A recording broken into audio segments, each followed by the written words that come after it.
Des insultes, des bagarres, des bousculades, des algarades, des immenses queues devant les showrooms de Fiat en Algérie. La population algérienne se bouscule, se bagarre pour essayer d'acheter un véhicule.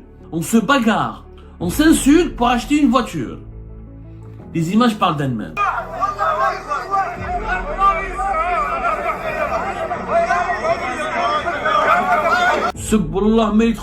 Etc. Ça c'est devant les showrooms de Fiat, c'est pas moi. Là, cette vidéo est des gens qui passent la nuit. Regardez, on passe la nuit dehors et faire les premières commandes, pouvoir commander et acheter un Fiat Doblo. Ça circule sur tous les réseaux sociaux en ce moment, depuis hier. Regardez les gens qui se bousculent. Et quelle voiture? On parle pas d'une Porsche ou d'une Ferrari, Fiat Doblo. À l'époque, pour nous, Fiat, c'était une voiture de bas de gamme. C'était une voiture du pauvre. À l'époque, on rêvait de Mercedes, on rêvait de Volkswagen, on rêvait de Porsche, on rêvait... Faut dire la vérité, on avait des showrooms de Porsche en Algérie. Donc je prive le peuple algérien de voitures pour économiser de l'argent. Avec cet argent, mais j'importe les armes, j'importe les MiG, j'importe les avions. C'est bien d'avoir une armée forte, mais si on a un peuple qui n'a même pas de voiture pour circuler, à quoi ça sert? Alors hier, des images nous sont parvenues depuis notre chère et malheureuse et triste Algérie, des images qui nous choquent. Des insultes, des bagarres, des bousculades, des algarades, des immenses queues devant les showrooms de Fiat en Algérie pour le début de la commercialisation d'un véhicule.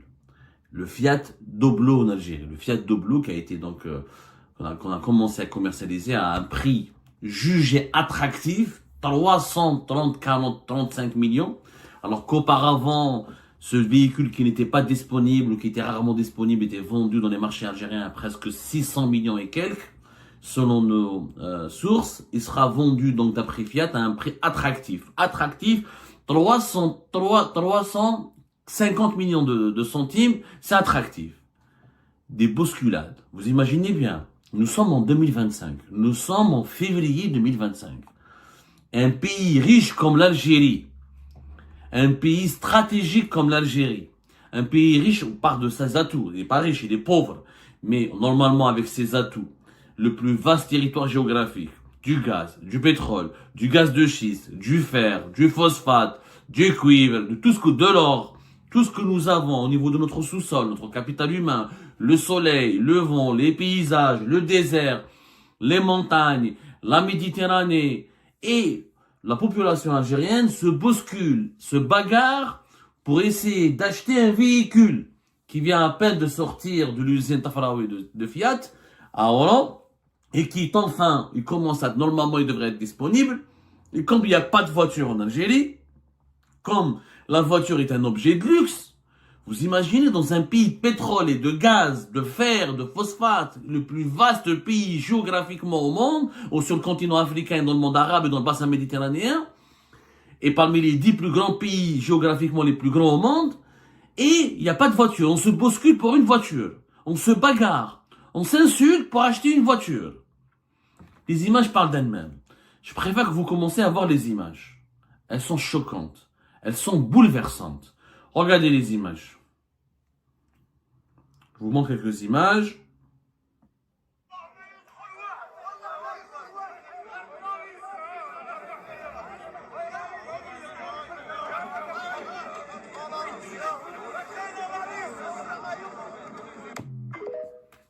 Hadou, c'est devant les showrooms de Fiat. Subhanallah, etc.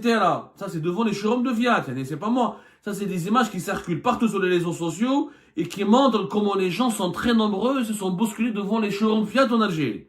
Je vois ces images.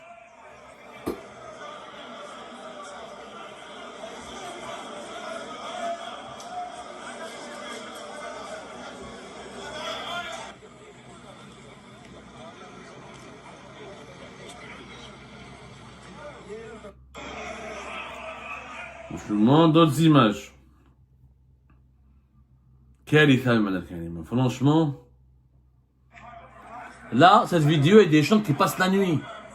Regardez, on passe la nuit dehors devant un showroom de Fiat pour faire la queue afin d'attendre les premières heures d'ouverture la matinée et faire les premières commandes, pouvoir commander et acheter un Fiat Doblo.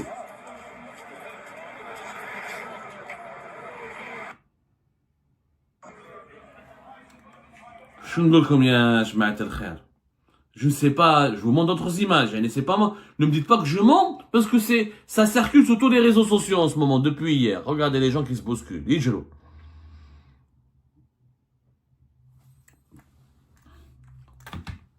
On parle pas de bijoux au nord, c'est pas des livres, c'est pas une Ferrari ou la Lamborghini, Fiat Doblo. Les Algériennes et les Algériens passent la nuit dehors, viennent très tôt à des heures tardives de la nuit pour prendre place et occuper une place afin d'être les premiers à commander une voiture. Et quelle voiture? On parle pas d'une Porsche ou d'une Ferrari, Fiat Doblo.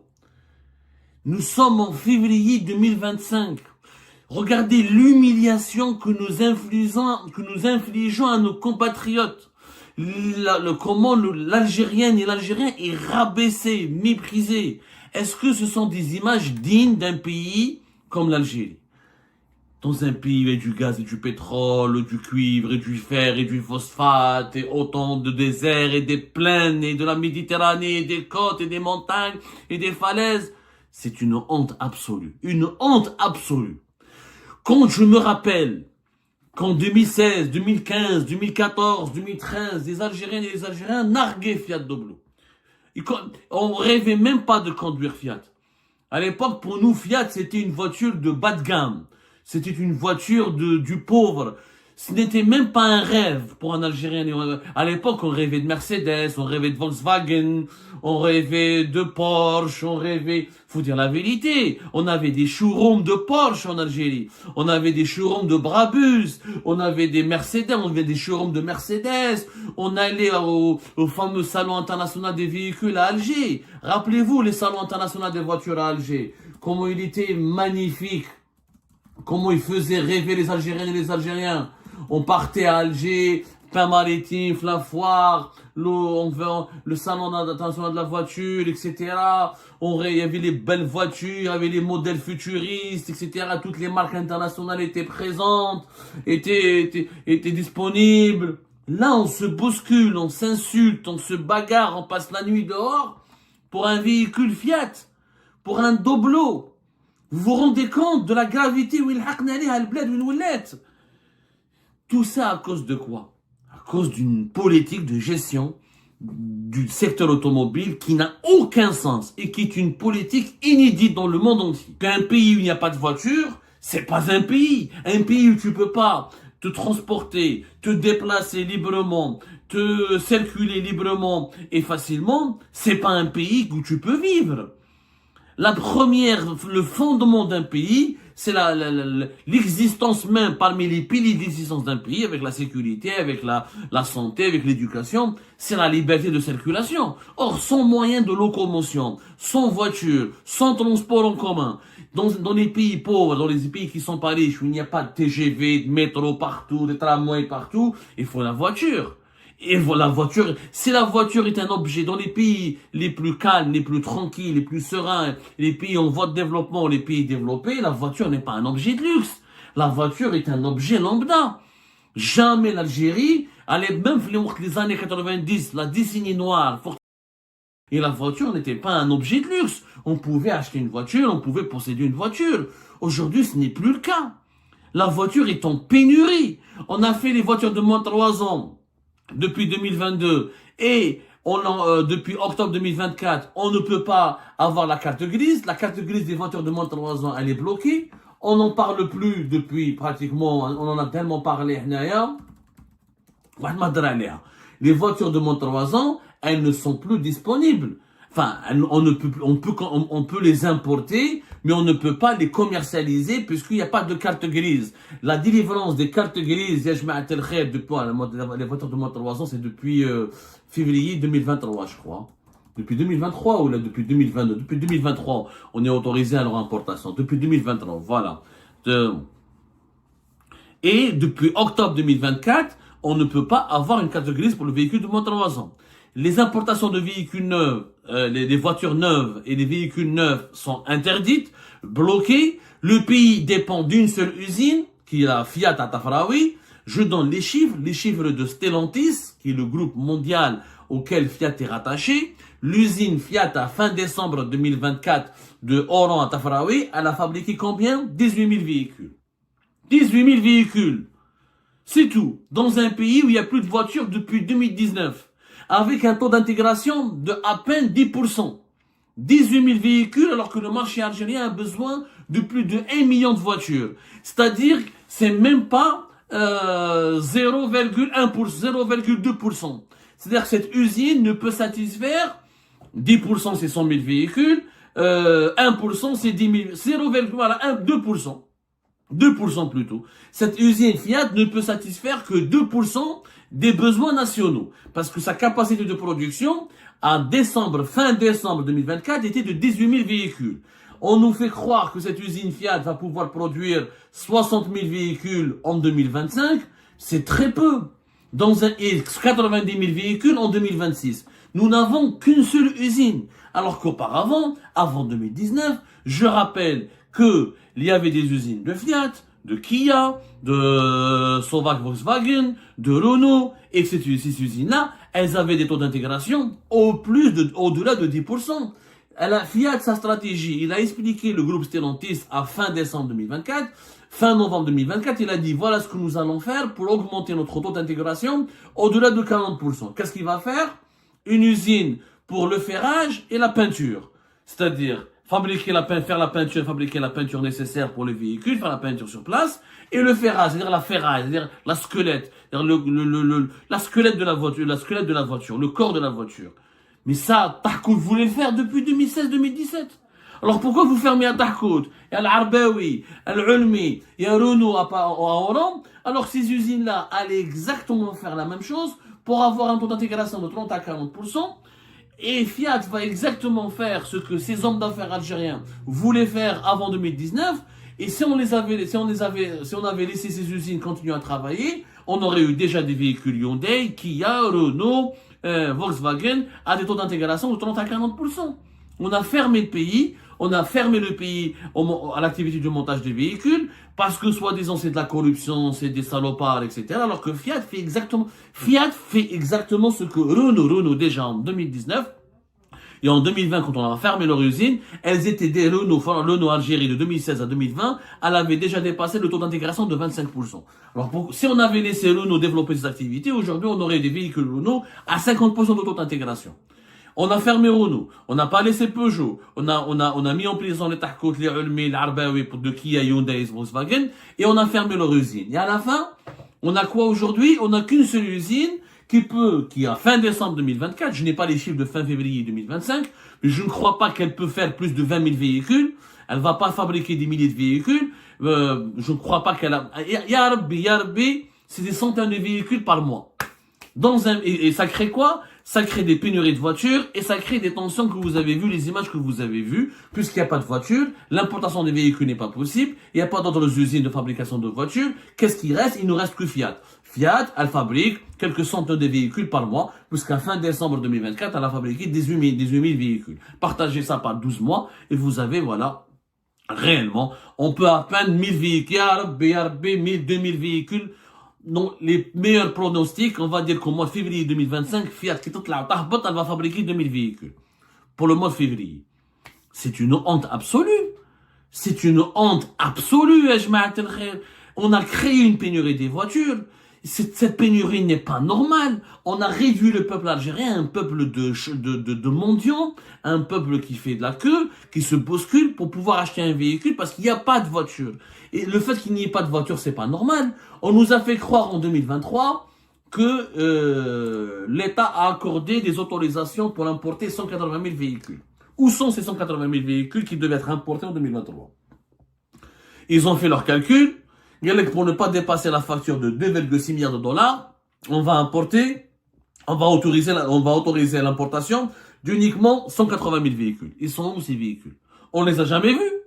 On les a jamais vus. En 2024, Ali Aoun, qui était ministre de l'Industrie avant d'être démis de ses fonctions en novembre 2024, le corrompu et l'incompétent Ali Aoun, l'un des plus mauvais dirigeants de toute l'histoire de l'Algérie, a fait croire à la presse algérienne qu'il y a eu 66 concessionnaires qui étaient autorisés à importer des voitures qui était agréé et que normalement les quotas fixés par l'État algérien dépassaient les 227 000. 227 000 véhicules à l'importation. Où sont ces véhicules? Ils n'ont jamais été importés. On donne des autorisations aux concessionnaires. Les concessionnaires entreprennent leurs démarches et sont bloqués au niveau des banques, au niveau du ministère du Commerce, au niveau du ministère des Finances, au niveau de l'Algérie, au niveau de pas mal d'organismes. Il n'y a jamais eu de véhicules, il n'y a jamais eu des milliers de véhicules qui ont été autorisés à l'importation. Pourquoi? Parce que les dirigeants algériens actuels, l'État, le régime algérien actuel, ne veut pas dépenser des devises. Il croit que autoriser l'importation des véhicules, c'est dilapider les devises de l'État. Oh, mais les devises, c'est les devises du peuple algérien. C'est les devises du peuple. Donc je prive le peuple algérien de voitures pour économiser de l'argent. Avec cet argent, mais j'importe les armes, j'importe les MiG, j'importe les avions, j'importe les véhicules pour la police et la gendarmerie, mais pour le peuple, je n'importe rien. Donc si vous voulez ne pas dépenser les devises, il fallait pas les dépenser tout court, ni pour les armes, ni pour les voitures. Mais en quoi c'est bien d'avoir une armée forte, mais si on a un peuple qui n'a même pas de voiture pour circuler, à quoi ça sert? Il est où le sentiment de sécurité? Il est où le sentiment de tranquillité? Ce n'est pas possible. Donc l'État qui dépense de plus en plus d'argent, oui, et qui a des déficits budgétaires au-delà de l'équivalent de 60 milliards de dollars, ça c'est pas grave. Mais pour financer l'importation des voitures au profit de la population, ah non, ça c'est grave. Puisque vous voulez pas dépenser, et des solutions existent. La Syrie qui est à peine en guerre, qui vient de sortir de la guerre, qui n'a pas réglé tous ses problèmes, le nouveau gouvernement de transition syrien, le nouvel État syrien, il a trouvé une solution simple. Autoriser les importations jusqu'à des voitures de moins de 15 ans. Il faut juste que le contrôle technique soit correct et soit conforme aux normes de sécurité. Il y aura juste des contrôles techniques qui permettront de vérifier si les véhicules importés sont conformes aux normes de sécurité. L'État syrien actuellement, qu'est-ce qu'il va faire? Des procédures d'inspection technique pour les véhicules importés. Mais les Syriens auront le droit d'importer des véhicules jusqu'à moins de 15 ans. Si vous voulez que la facture d'importation des voitures ne soit pas élevée, ben laissez les Algériens et les Algériens importer les voitures de moins de 5 ans, de moins de 10 ans. Si tu importes que les voitures neuves, ben oui, la facture va te coûter très cher parce que le véhicule neuf, il est cher.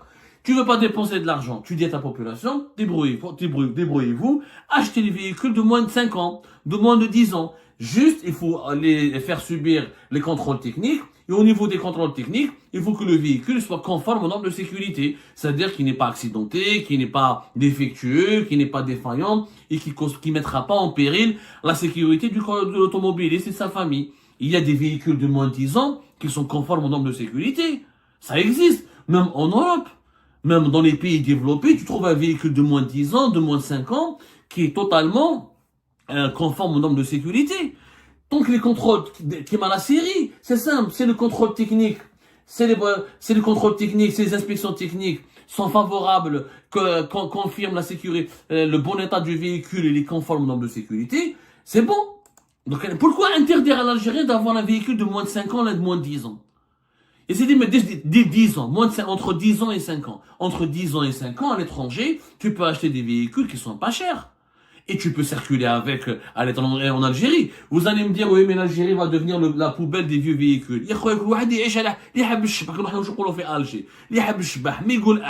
Vous voulez des véhicules neufs, il faut les payer. L'État ne veut pas payer, ne veut pas donner les devises.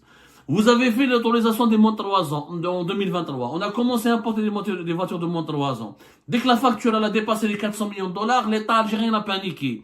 Il a bloqué les cartes grises pour juguler les effets, pour juguler l'augmentation du cours de l'euro sur le marché informel. Ok. Donc ça, qu'est-ce que vous voulez qu'on fasse en fait? Vous voulez pas qu'on achète des voitures? Vous voulez pas qu'on dépense d'argent? Donc, l'État algérien nous a fait un TGV, il y a un TGV entre Oran et Alger. Si nous avions un métro de 90 km, s'il y avait un tramway de 100 km, nous avons les transports en commun complètement sous-développés. Un tramway d'une vingtaine de kilomètres et un métro d'Alger de moins de 20 km. Et comment voulez-vous qu'on utilise les transports en commun? Wallah, ma fahmtana, franchement, ma fahmtani, sincèrement, ma fahmnahash hadi, fahamouna. Qu'est-ce que vous voulez il faut que les dirigeants algériens comprennent que ce peuple a des besoins. Ta femme tombe malade, ta mère tombe malade, tes amis tombent malades, ton frère, ta soeur tombent malade. Tu dois l'emmener à l'hôpital. Il faut un véhicule, tu vas pas l'emmener à Dodane, on va pas circuler avec les chevaux et les ânes quand même. Je vous remercie, comme d'habitude, pour avoir suivi la vidéo jusqu'à la fin. N'oubliez pas de nous laisser vos commentaires, vos réactions autour du sujet et de vous abonner à la chaîne si vous n'êtes pas encore abonné. Je tiens à vous remercier aussi pour votre soutien à notre chaîne, pour vos encouragements, pour vos commentaires aussi nombreux et diversifiés. Je tiens aussi à remercier nos abonnés et les personnes qui nous suivent régulièrement. Sans vous, ça n'aurait pas été possible. Donc voilà, merci encore une fois et à la prochaine dans une nouvelle vidéo.